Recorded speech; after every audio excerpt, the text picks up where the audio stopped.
डर एक एहसास में आपका स्वागत है।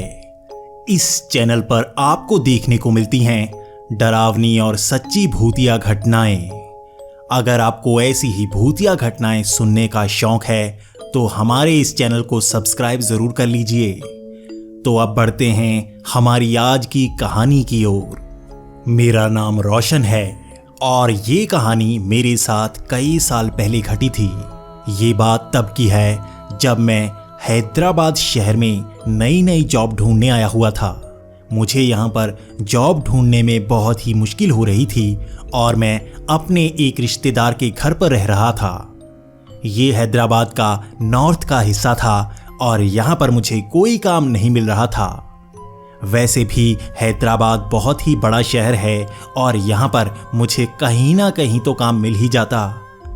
मैंने सोचा कि अगर मैं इलाका बदल लूं तो मुझे शायद काम मिल सकता है। इसलिए अब मैं दूसरे इलाके में जाकर काम ढूंढने की कोशिश कर रहा था।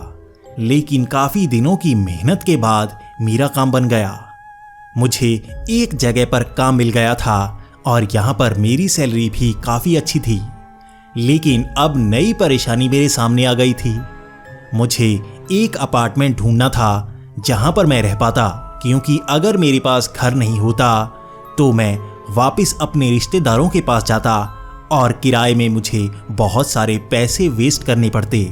तो मैंने एक पूरा दिन लगा दिया यहाँ पर घर ढूंढने में। मैं पूरा दिन कोई ना कोई घर ढूंढता रहा, चाहे किसी बिल्डिंग में कोई अपार्टमेंट मिल जाए या कोई गेस्ट हाउस ही मिल जाए। मैं चाहता था कि बड़ी ही आसानी से मुझे कहीं पर कोई घर मिल जाए और वो काम के आसपास हो। मेरा पूरा दिन निकल गया लेकिन मुझे एक कमरा तक नहीं मिला।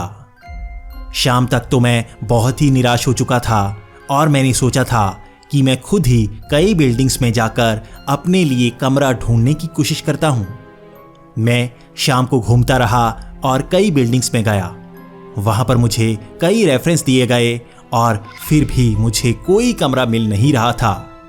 इसी बीच घूमते घूमते मैं एक पुरानी बिल्डिंग्स के ग्रुप में गया। यहाँ पर काफ़ी पुरानी बिल्डिंग्स थी और मैंने सोचा यहाँ पर भी पता कर लेता हूँ।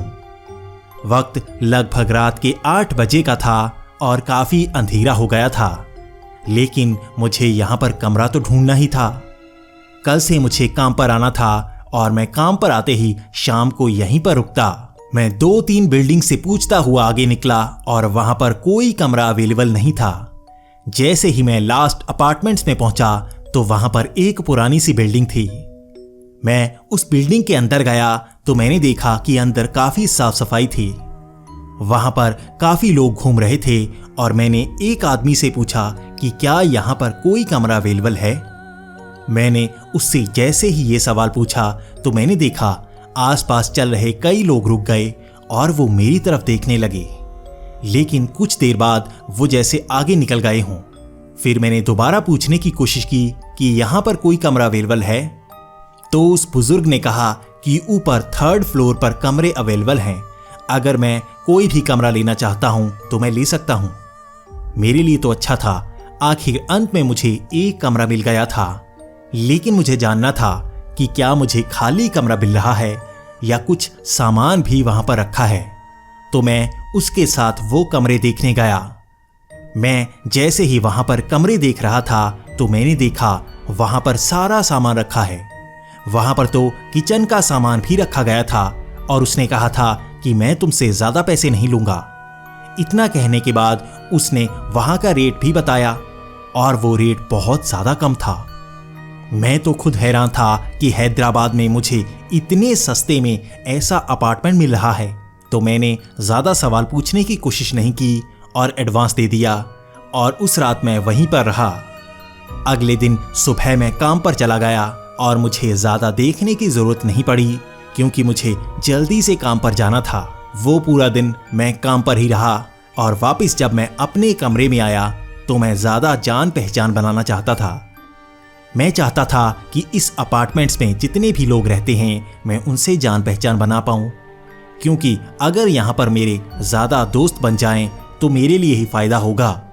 वैसे भी अनजान जगह पर अगर आप अकेले हों तो आपको मुश्किल होती है। लेकिन अगर वहां पर जान पहचान वाले ज्यादा लोग हो जाएं तो आपको काफी फायदा हो जाता है।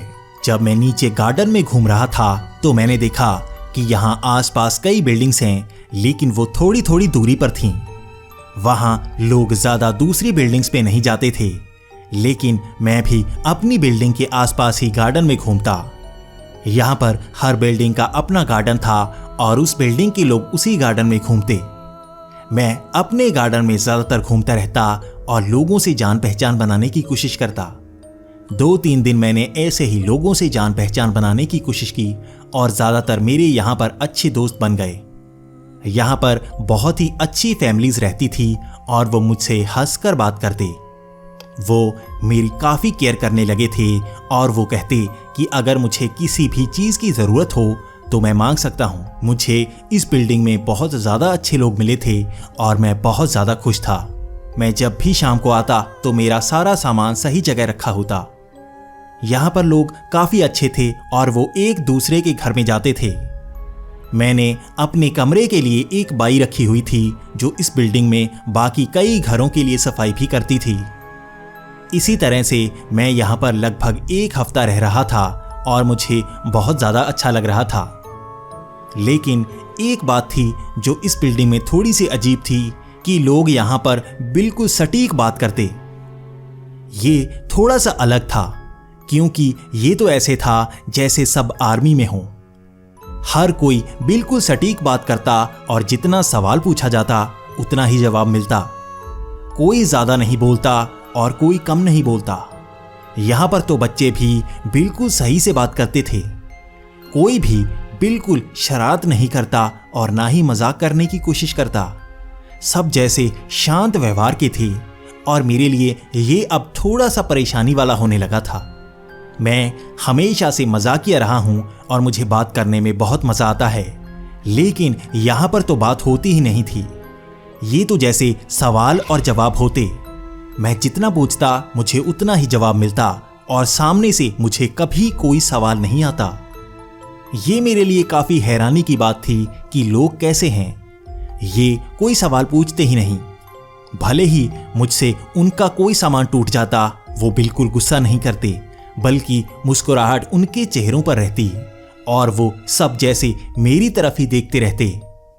हर किसी को शायद मैं ही पसंद था और शायद मैं इतना हैंडसम था कि वहां पर लड़कियां भी मेरी तरफ ही देखती रहती।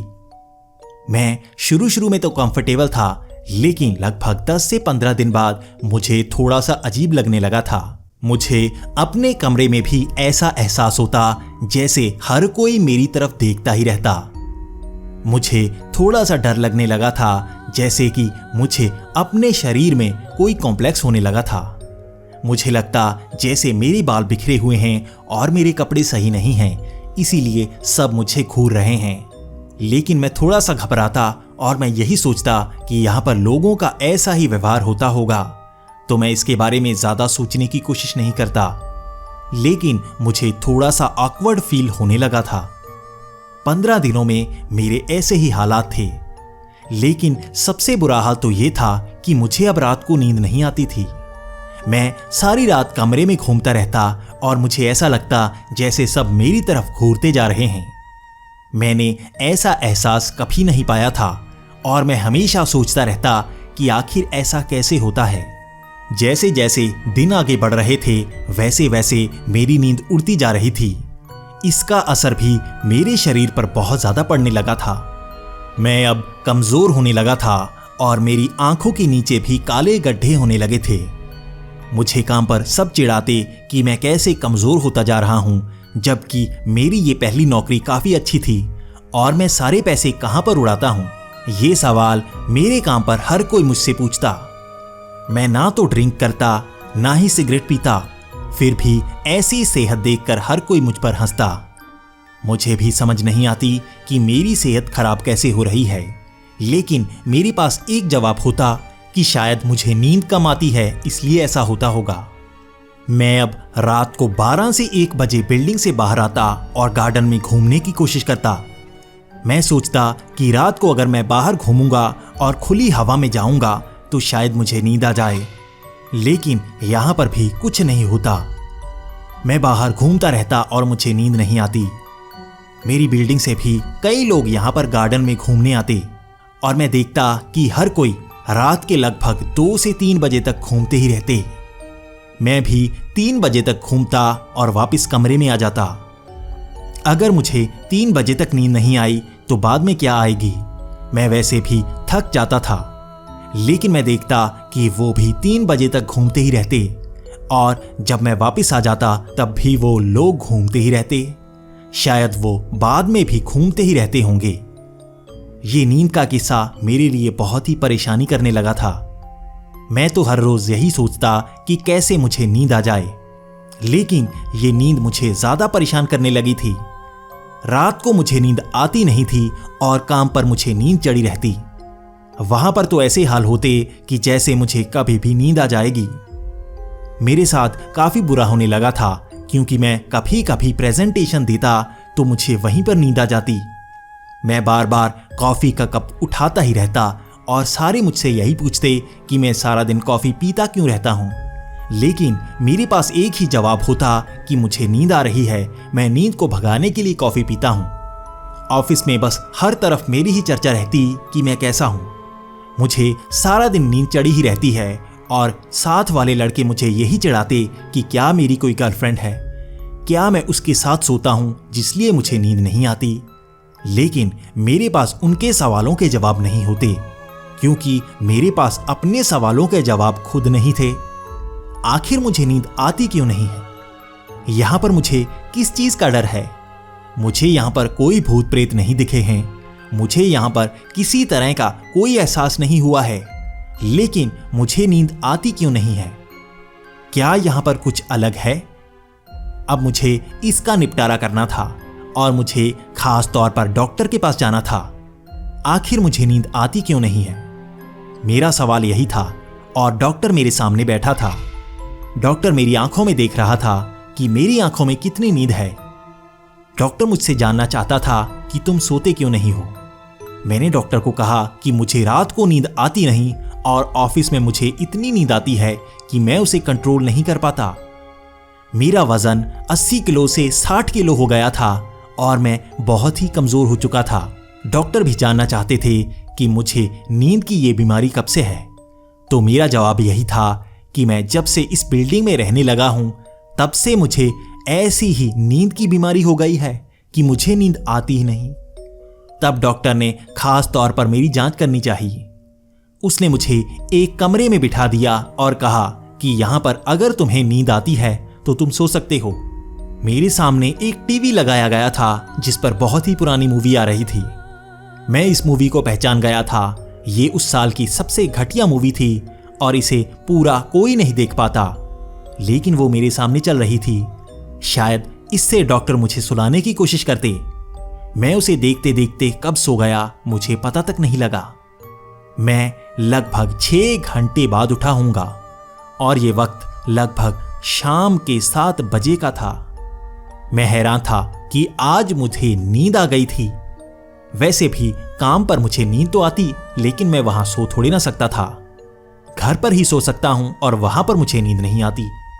आज मैं छुट्टी लेकर डॉक्टर के पास आया था और मैं लगभग यहां पर 6 घंटे सोया था। आज मुझे लगभग 20 दिनों बाद एहसास हुआ था कि नींद से उठने के बाद कितना मजा आता है, सब कुछ कितना अच्छा अच्छा नजर आता है।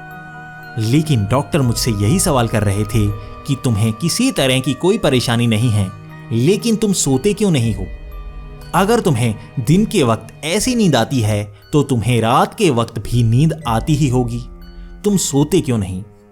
तो डॉक्टर मुझे समझाने लगे कि नींद का ना आना इंसोम्निया होता है। ये एक तरह की बीमारी होती है जिसमें दिमाग स्लीपिंग मोड पर जाता ही नहीं। ऐसे लोग धीरे धीरे पागल होने लगते हैं।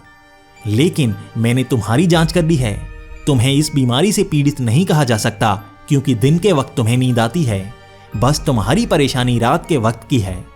तब डॉक्टर ने कहा कि तुम्हें मैं नींद की गोलियां लिखकर दे देता हूं, इससे तुम्हें पक्का नींद आ जाएगी और तुम्हें बस घर पर जाते वक्त ही एक गोली खा लेनी है और वहां पर लेट जाना है। आधे घंटे या 1 घंटे में तुम्हें नींद आनी शुरू हो जाएगी। मैंने ऐसा ही किया। पहला दिन था और मैंने वो गोली खा ली। खाना खाने के बाद मैंने गोली खाई और उसके ऊपर से पानी पी लिया और मैं अपने पलंग पर लेट गया। मैं सोने की कोशिश कर रहा था। मुझे पता था आज मैंने मेडिसिन ली है और मुझे नींद आएगी, लेकिन मुझे ये यकीन था कि जो रोज होता है वैसा आज भी हो सकता है।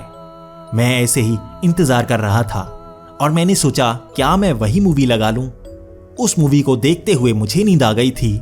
शायद यहां पर भी मुझे वही मूवी देखते हुए नींद आ जाए। मैंने सामने मूवी लगा ली। वो मूवी चलती जा रही थी और मैं उसे देखता जा रहा था।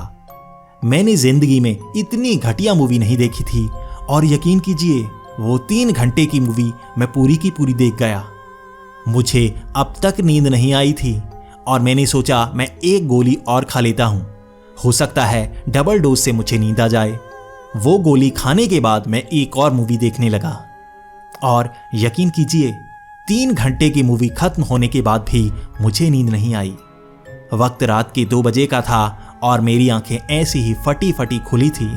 मुझे नींद आ ही नहीं रही थी। आखिर ये क्या परेशानी है कि मुझे नींद नहीं आती? मुझे इसका जवाब चाहिए था, लेकिन डॉक्टर खुद हैरान थे। ये कैसी बीमारी थी जो यहां पर आने के बाद मुझे लग गई थी? वैसे भी रात के 2 बज गए थे और मुझे तो नींद आ नहीं रही थी, तो मैंने सोचा आज बाहर घूम कर आता हूं। मैं धीरे धीरे गार्डन में घूमता जा रहा था और मैंने सोचा कि यहां पर लोग मुझे घूरते जा रहे हैं, तो मैं दूसरी तरफ जाकर आता हूं। मैंने सोचा कि दूसरी बिल्डिंग के गार्डन में अगर घूमूं तो शायद लोग मुझे ऐसे नहीं घूरेंगे। मैं जैसे ही उस गार्डन में गया तो मैं थोड़ा सा हैरान हो गया। वहां पर एक भी बंदा मुझे जानता नहीं था, लेकिन वो तो जैसे मेरी तरफ घूरे जा रहे थे। वो सब एक तरफ खड़ी होकर बातें कर रहे थे और मेरी तरफ घूर रहे थे। मैं किसी को जानता नहीं था, इसलिए मेरी हिम्मत नहीं हुई किसी को बुलाने की। लेकिन मैं सोच रहा था आखिर मेरी तरफ देखकर वो बातें क्या कर रहे हैं। लेकिन मेरे लिए एक आसानी की बात थी कि वो मेरी तरफ देखकर बातें तो कर रहे हैं। मेरी बिल्डिंग में तो बस मुझे सब घूरते ही रहते, कोई आपस में बातें करता मुझे लगता ही नहीं। तभी मेरे दिमाग में ख्याल आया कि सच में वहां पर कोई एक दूसरे से बात नहीं करता, वो सिर्फ मुझसे बात करते और चले जाते। इसके अलावा वो लोग आपस में बात करते ही नहीं। लेकिन इस बिल्डिंग के लोग तो काफी अजीब थे। ये मेरी तरफ ऐसे घूर क्यों रहे थे? क्या यहां पर कुछ अलग था? मैंने इस बिल्डिंग को देखा तो ये ज्यादा पुरानी लग रही थी। ये काफी खस्ता हाल बिल्डिंग थी और लोग भी काफी अजीब से लगे। तब मैं वहां पर घूमने लगा, क्योंकि नए लोग थे तो घूमने में थोड़ा मजा आ रहा था। हर रोज मैं अपनी बिल्डिंग के लोगों को देखता, लेकिन आज मेरे सामने से गुजर रहे थे नए चेहरे। तभी एक बुजुर्ग अंकल मेरे पास आया और मेरे साथ सैर करने लगा, लेकिन तब तक मुझे नींद आने लगी थी। आज कमाल हो गया था, मुझे नींद आ रही थी। शायद ये नींद उन गोलियों के कारण थी, लेकिन नींद धीरे धीरे मुझ पर हावी होती जा रही थी और वो अंकल मुझे बुलाने की कोशिश कर रहा था। वो मेरे साथ जानबूझकर बात करने की कोशिश करता और मैंने देखा सारे लोग बिल्डिंग में वापस जा चुके थे और वही अंकल था जो मेरे साथ घूम रहा था। उसकी एक टांग शायद टूटी हुई थी और वो बड़ा ही लंगड़ाता हुआ चल रहा था और वो मेरे साथ बात कर रहा था कि मैं कैसा हूं। वो मेरे साथ हर तरह से बात कर रहा था और हर चीज को वो जानना चाहता था। वो मुझसे जानना चाहता था कि मैं उस बिल्डिंग में कैसे रह रहा हूं, क्या मुझे सब सहूलतें मिल रही हैं। तो मैंने उससे कहा कि हाँ, मुझे वहां पर सब कुछ मिल रहा है। वैसे भी वहां पर काफी लोग रहते हैं और वो काफी अच्छी तरह से मेरी सेवा कर रहे हैं। तो वो बुजुर्ग हंसने लगा और उसने कहा, अच्छा है, अब लोग वहां पर रहने लगे हैं। पहले मैंने सुना था वहां लोग छोड़कर चले गए हैं, लेकिन अच्छा है, फिर से लोग वहां पर रहने लगे हैं। तो मैंने अंकल से पूछा कि वहां पर लोग छोड़कर क्यों गए थे। तो अंकल ने कहा कि वहां पर काफी साल पहले आग लग गई थी, जिसमें काफी लोग मारे गए थे। उसके बाद से उस बिल्डिंग में कोई नहीं रहता था, लेकिन अब फिर से लोग वहां पर आ गए हैं। तो मैंने अंकल को कहा कि वहां पर अच्छी रेनोवेशन हो चुकी है और मुझे कमरा भी बहुत ही अच्छा मिला है। तो अंकल ने कहा, अच्छा है, वो बिल्डिंग भी अच्छी हो गई है। इसके बाद वो अंकल जैसे मुझसे चिपकने से लगा। वो बार बार मुझसे बातें करने की कोशिश करता, लेकिन मुझे तो नींद आ रही थी, इसलिए मुझे खींच चढ़ रही थी कि वो मुझसे बार बार चिपक क्यों रहा है। अब सब लोग वहां से जा चुके थे और वो अंकल मेरे साथ अकेला था। अब मुझे एक अजीब सी आवाज वहां से सुनाई दे रही थी। ये तो जैसे घुंघरूओं की आवाज थी और ये जैसे मेरे पास से आ रही थी। ये आवाज शायद उसी अंकल से आ रही थी। मैं थोड़ा सा घबराने लगा था क्योंकि मुझे भूत और प्रेत में यकीन है। मुझे लगता है कि भूत और प्रेत होते हैं और वो हमारे आसपास ही रहते हैं। वो किसी न किसी रूप में हमारे आसपास हो जाते हैं और हमें डराने की कोशिश करते हैं। अब फिर से मेरी नींद उड़ने से लगी थी और मैं चाहता था कि मेरी नींद ना उड़े, तो मैं वहां से जल्दी से निकलने की कोशिश करने लगा और वो अंकल मेरी तरफ आने लगा। वो जैसे ही मेरी तरफ आ रहा था तो जैसे घुंघरूओं की आवाज तेज हो रही थी। तो मैंने अंकल से कहा कि आप जाइए, मुझे जल्दी से जाना है, मुझे सुबह जल्दी उठना है। इतना कहकर मैं भागकर अपनी बिल्डिंग में आ गया। मैंने देखा हमारी बिल्डिंग के गार्डन में अब भी लोग घूम रहे थे और मैं बिल्डिंग में आ गया और अपने पलंग पर लेट गया। मेरी आंखों में नींद थी, लेकिन जैसे ही मैं अपने पलंग पर लेटा मेरी नींद जैसे उड़ गई। मैं फिर से हैरान, आखिर ये क्या है? मुझे कभी नींद आती और कभी नहीं आती और कमरे में आकर तो मुझे नींद आती ही नहीं। आज पहली बार रात को मुझे नींद आई थी और वो भी उड़ गई। अगले लगभग 1 हफ्ते तक मैं वो गोलियां खाता रहा, लेकिन रात को मुझे नींद आती ही नहीं। मैं अब अपने काम से छुट्टी भी नहीं ले सकता था क्योंकि काम में मेरा वैसे भी मन नहीं लगता। वहां पर मुझे नींद चढ़ती रहती और डॉक्टर के पास जाने के लिए मुझे छुट्टी की जरूरत थी। ये छुट्टी मुझे मिलती नहीं और मैं डॉक्टर के पास जा नहीं पा रहा था। लगभग 10 दिनों तक मैं वो गोलियां खाता रहा और मुझे नींद नहीं आती। लेकिन कमाल की बात तो ये कि मेरा वजन बहुत तेजी से गिरने लगा था। शायद ये गोलियां मुझे नींद तो दिलाती, लेकिन किसी कारण मुझे नींद आती ही नहीं। इसी कारण मेरा वजन गिरता जा रहा था। अब मेरा वजन लगभग 50 किलो हो गया था और मैं तो ऐसे था जैसे लकड़ियों पर कपड़ा बांधा गया हो। मेरी बाजू बहुत ही पतली हो चुकी थी और मेरी जांघें बाजुओं के बराबर ही हो चुकी थी। मैं तो सूखा हड्डियों का कंकाल हो गया था, लेकिन उस बिल्डिंग में सब लोग अजीब तरह से व्यवहार करते। वो तो कहते कि मैं बहुत ही सुंदर हूं और बहुत अच्छा दिखता हूं। वहां पर लड़कियां भी मुझ पर लाइन मारती और तब मुझे लगता ही नहीं कि मैं पतला हो रहा हूं। मुझे तो लगता जैसे मैं पहले जैसा ही हूं और वो लड़कियां जानबूझकर जैसे मेरे पास आने की कोशिश करती।